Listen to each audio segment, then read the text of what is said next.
Nitohatra amin'ny androany ny fidinana teny amin'ny kianja ny 13 Mey fidinana ankalalana na afahany sy ny maro nitondra ny etaetany sy ny fitarainany ihany koa ary ny vinavina ho amina Madagasikara tiana iainana ao aoriana kely ao raha ny androany dia tonga teny amin'ny kianja ny 13 Mey ihany koa zany ireo miaramila avy eo anivon'ny Kapsat ka nanambara ampahibemaso tao anatin'izay fa tsy misy mpitondra intsony eto Madagasikara ny laza izy ireo fa andray ny andraikitra eo anatrehan'ny fahampotehan'ny firenena sy ny faravan'ny rafitra ara-politika rahantsika vetrany ny zava-nisy androany teny amin'ny kianjan'ny 13 Mey hatreny Ambojoroatra teny. Nampiorakoraka ny kianjan'ny 13 Mey indray androany ny fisehoan'ireo miaramila avy amin'ny Kapsat notarian'ny kolonely Mikael nilaza fa efa ela loatra ny fahanginana ka tsy maintsy misy ny andraikitra raisina. Araka ny fanambarany teo amin'ny kianjan'ny 13 Mey efatrandro mahery zao no tsy nisy fepetra noraisin'ireo tompona andraikitra ambony teto amin'ny firenena ka anisan'ny antony manosika azy ireo iseho amin'ny vahoaka izany. Tsy misy filoha, tsy misy governemanta feno, tsy misy fanapahan-kevitra ka leo izahay no mandray andraikitra hoy ny kolonely Mikael teny an-kianja teo anatrehan'ny vahoaka nioby sy naneho firaisan-kina tamin'izy ireo. Nanambara ihany koa izy fa tsy ekena ny fanararaotana natao amin'ny anaran'ny Kapsat toy ny filazana fa misy ireo mandroba na manapaka jiro misandoka ho Kapsat. Ny vola raisina any ivelany amin'ny anaran'ny miaramila, ny taratasy sy ny avin'olona ivelan'ny firenena sy ny fandrebirebena rehetra dia tsy ekena intsony hoy hatrany ny kolonely Mikael. Fa dimidimy andro ihany zay niletika tao amin'io Kapsat io nanomboka sabotsy lahady latsinainy talata androany efatrandro zany lava raha izao toedra raha misy eto amin'ny firenena zao lava zany efatrandro zany satria maninona miamahantra ny firenena mila olona mandray andraikitra haingana de haingana. Ny andro ihany zahay teo tanatin'ny efatrandro zay ny andro hoe aizany ray aman-dreny amin'ity tanàna ty, aizany olobe, aiza ny olona mendrika tokony handray andraikitra amin'izao zava-misy zao, tsy misy.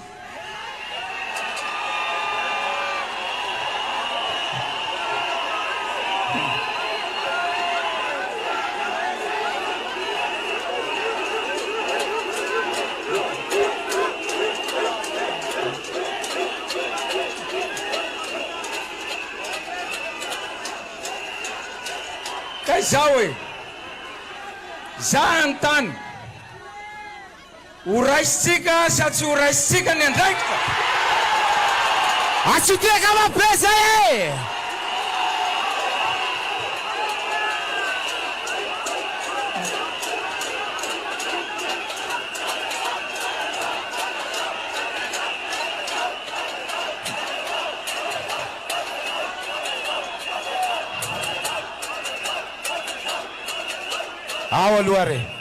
Allô, nous, colonel.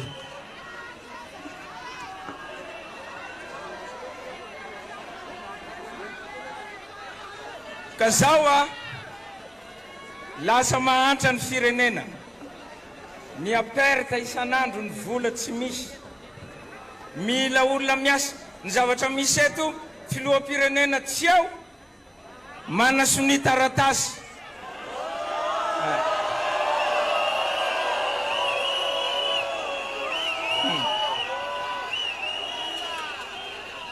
filohany anteny miaran-doolona nalefa njarony tsoka le raika lama laza iny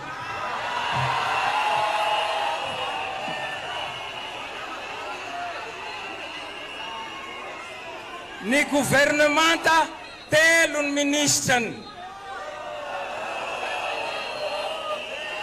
tsy misy gouvernemanta eto firenena tsisy mpitondra eto anarchie hoy ny vazaha handray andraikitra zahay teka mabe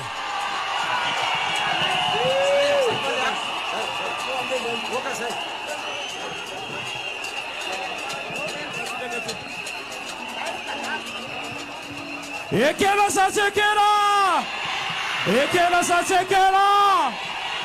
Nilaza izy ireo fa tsy nikapisaty ihany fa nitafika iray manontolo no miaraka amin'ny vahoaka satria tsy azo ekena intsony ny fijalian'ny malagasy sy ny fahantrana lalina vokatra ny tsy fisian'ny fitondrana matotra. Tsy hita tena kanja kosa ny jeneraly Lilisan sy ny kolonely Patrika izay voalaza fa mikarakara ny famoahana ireo gadra politika mbola voafonjy miaraka amin'ny mpitsara maromaro. Avy eny amin'ny kianjan'ny 12 Mey ny Kapsat dia nifampiresaka tamin'ireo miaramila miambina ny lapana Ambotsoroatra. Nisy ny fanambarana nataon'izy ireo tao aorian'izay. Manoloana ny fanitsakitsahana amin'ny sesisesy ny lalam-panorenana, ny tsy fanajana ny zon'olombelona ary ny fanaovana mpimamba ny harem-pirenena izay miteraka fahasimbany toe-karena ka nahatonga ny fitsangana ny tanora na rano vahoaka manontolo manerana ny nosy izay mpikambana ato amin'ny fiadidiana iombonana ho an'ny fanavaozana dia mamoaka ny didy tsy volana ara-panorenana laharana faha 2024 tsipika aotra ray izay mampiato ny lalam-panorenana tamin'ny 11 décembre 2010 amin'ireo andininy mifanipaka amin'ity didy tsy volana ity ary mametraka ireo rafitra fanavaozana nasionaly. Ary dia taorian'izay indrindra ary no teraka ny fanambarana ny mahakasika ny fandraisan'ny tafika izany ny andraikitra amin'ny alalan'ny fakana ny fahefana mitsangana manomboka izao atao anatin'ny fanambarana iny ny fiadidiana iombona ny fitantanam-pirenena ho an'ny fanavaozana na ny FIFA izany tsy oatra ny roa taona ny fepitaona izay iasany ity rafitra ity ary hanomana indrindra ny fitsapakevim-bahoaka ahafahana miroso amin'ny fanovana ny lalam-pandrenana aorian'izay vao irosona ny fifidianana hamerenana ny fahefana eo ampelantanana ny sivily nisy moa ireo androm-panjakana izay noravana tao anatiny izay fanambarana izany isan'izany indrindra ny antenimeran-dohola ny HCJ ny eo anivo ny CENI ny Sena ihany koa araka ny efa nambara teo ary ny HCDDED ankoatra io dia izao ariva izao no misy ny fionana eo amin'ny filohan'ny HCC sy ny filoham-panjakana izany ny kolonely Mikael Randrianirino arahantsika ny fanadiadinana zava-bebe kokoa ny mahakasika izay rafitra vaovao ho an'ny fanavaozana izay. Teraka io tolakandro io ny fiadidiana iombona ny fitantanam-pirenena ho an'ny fanavaozana na ny FIFA tao anatin'ny fahatongavan'ny tafika teny amin'ny lapana Ambotsoroatra. Anao ny asan'ny filoham-panjakana ity rafitra ity ivondronandreo manamboninahitra isan-tokony ny gouvernemanta ny antenimera-pirenena amin'izao fotoana ny fahefana ara-pitsarana taka ny fitsarana avo ho an'ny fanavaozana sy ny rafi-pitsarana isan-tsokajiny. Andraikitra hosahan'ny fiadidiana iombonana ho an'ny fanavaozana ny fanovana lalam-pandrenana izay mazava ho azy hitondrany amin'ny Repoblika fahadimy. Ao anatin'izay no anaovana ny fitsapakevim-bahoaka ametrahana ny lalam-panorenana vaovao sy ny fifidianana ametrahana miandalana ireo androm-panjakana vaovao. Natao teto Antananarivo ny 14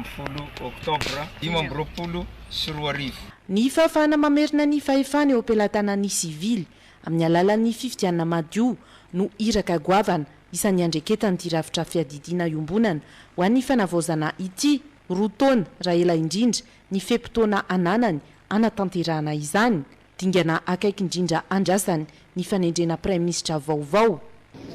Zahay mbola ampiantso ny entité rehetrarehetra indrindra le tanora. Indrindra le tanora mbola ampiantsonay hidinika miaraka aminay fa tsy hoe zahay irery no anapa-kevitra amin'izay zavatra atao eo fa zay entité rehetrarehetra nandray anjara tamin'io hetsika io hoe zanay antsoina daholo ary hoenoina inona ny etaetany.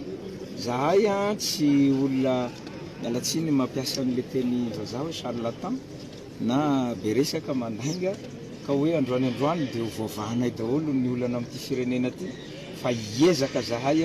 hamaha ny olana ara-tsosialy izay mampinainaina atsika malagasy hatramin'izay ka tsy henoiny mpitondra.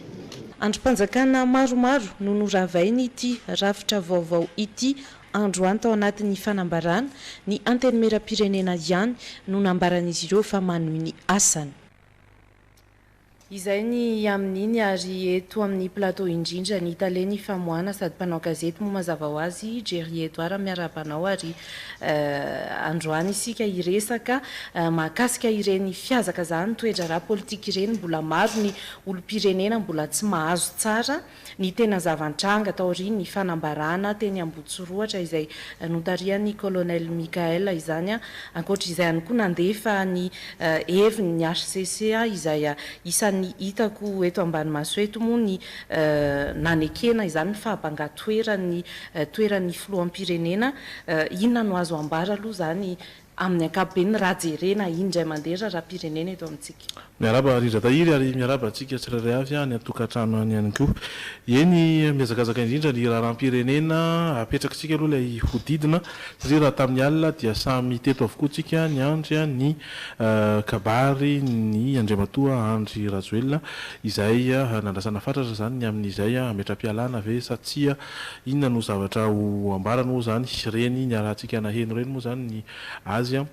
fa mbola ilay farazavana ny antony nandehanany ny hoe misy fifon'ny ainany ny ainy azafady ary indrindra ny mbola fanametrahana fampanantenana ny amin'ny tondrana vahaolana amin'ny herinaratra amin'ny fanafarana fahatongavana 1000 mitondra herinaratra amin'ilay hoe 50 mégawatt izany talohan'io rindra tahiry dia nanao fanambarana nisy resaka nataon'ny filoham-pirenena frantsay Emmanuel Macron ihany koa izay ny antso ny amin'ny hisiana tsy hisiana fihoarana zany amin'ny lalam-panorenana zany hoe tsy hisiana fihetsika na koa hoe tranga extra constitutionnel zany hoe fanajana indrindra izay lalam-panorenana izay zany aloha tamin'ny alina ny androany zany dia nanao an'iny fanambarana iny ny zareo eo nivon'ny tafika izay nentin'ny filoham-panjakana Michael Randrianirina colonel Randrianirina Michael moa zany izy zany no nandray avy hatrany ny fahefana rehefa tao aorian'ny ilay ambarana fa tsy fisihana fandraisana andraikitra tao anatin'ny 4 andro zay zany no nanaovany azy marina nefany fa ny teo zany izy no nanangana n'ilay fiadidiana iombonana ho an'ny fanavaozana ilay hoe FIFA zany fiadidiana iombonana ho an'ny fanavaozana teo zany izy ireo satria iombonana izy io fa tsy isy tenany zany izy ireo no nametraka an'izy io ary namoaka anireny fanambarana ireny tokotokony ho tamin'ny madiva ariviny zany hoe ataontsika hoe tamin'ny tamin'ny efatrora sasany teo moa zany mialohan'io anefa zay vaovao mbola tsy nivoaka teto fa efa navoaka antsika tao am-pejin'ny logité dia namoaka fanapahan-kevitra ihany koa ny teo anivo ny fitsarana avo momba ny lalam-panorenana ny HCC izany ny mampiavaka azy ity dia rery amin'ny farandrindra ry dia hoe audience privée tenue en visioconférence zany hoe nisy ny olona nanatrika nisy ny olona izay tsy teo fa visioconférence fa mahafeno ny fepetra ihany zany matoa namoaka an'izay didy fanapahan-kevitra izay izy ireo ny fitsarana avo momba ny lalam-panorenana inona zavatra nitranga tamin'io dia nanome ny fahefana feno ho an'ny autorité militaire zany hoe fahefana miaramila misy eo satria